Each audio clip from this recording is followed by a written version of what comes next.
So far we have discussed about linear layout and relative layout.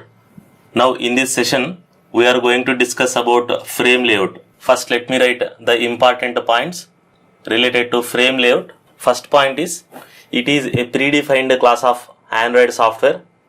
Second point is just like any other layout, frame layout is also a container which can be used as a placeholder for only one element. I am going to explain about this point later, but as of now remember this is very important point for frame layout. It can be used as a placeholder for only one element. Now I will write the actual definition of frame layout. How you can use this container. Frame layout will hold child views or child elements in stack based architecture. Just like linear layout will hold child views in linear fashion, that is either horizontally or vertically, and linear layout will hold child views or child elements in the relative positions to each other. Similarly, frame layout will hold child elements in stack based architecture. Here the meaning of stack is one on top of each other. Let me explain this by taking one example. Have you ever observed how plates will be arranged in a hotel in a rack? Let us say this is a hotel rack which contains some plates like this. This is plate 1 and plate 2 will sit on top of plate 1, and then plate 3 will sit on top of plate 2 and so on. Let us say there are total 10 plates in this rack. Imagine that this is plate 9 and this is plate 10. So here if you observe the plates architecture, plates are placed on top of each other. This is called as stack based architecture. This is also called as stacking on top of each other. The important point about this stack based architecture is if you view all these plates from the top angle, let us say this is your eye and you are viewing from the top angle. Tell me how many plates are visible? If you view from the top angle, then only one plate is visible. That means in the stack based architecture, though you can hold multiple elements, but from the top angle you can see only one element. That's why I told second point is important. It will act as a placeholder for only one element. But if you observe the definition, frame layout is a container which can hold multiple views. Though you can add multiple views to frame layout, but at any point of time user can see only top element, that is recently added element. Just like hotel follows stack based architecture to arrange plates, similarly for arranging child views or child elements, frame layout follows stack based architecture where only one element will be visible to user, that is whatever the recently added view. Now imagine that this is our screen design which contains the root element as frame layout. Now assume that programmer has dragged and dropped a button onto this frame layout. So first a button will sit here. Let us say this is a button, and imagine that after dragging and dropping button, let us say programmer has a dragged and dropped text view also. Since frame layout follows stack based architecture, so text view will sit on top of button which looks like this. So it looks like jumbled up. So text view will sit on top of button.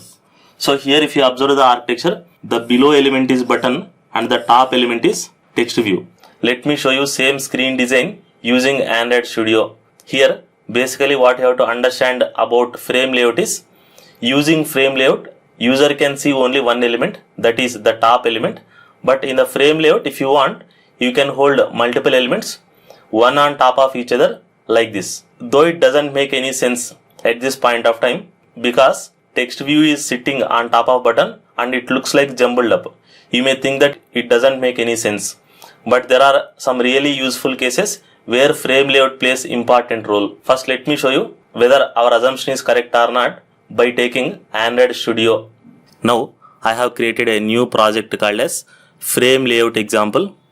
Now I will go to activity XML screen design. Now in place of relative layout as a root element, we will take frame layout. Since it is a predefined class, you should start typing with capital letters. Select frame layout from intelligence window. Sometimes ending tag will not reflect correctly. Now it has reflected. Now as I told you, the first property of frame layout says frame layout is a predefined class. How to verify it is a class or not? Simple. Press Ctrl on the keyboard, move the cursor and click here.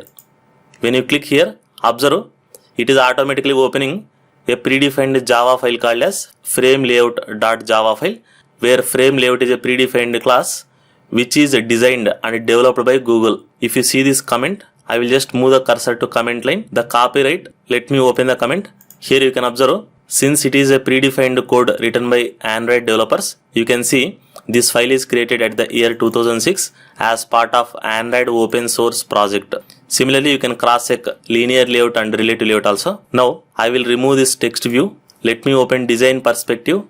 Now, first let me drag and drop a button. You can observe I am dragging and dropping here.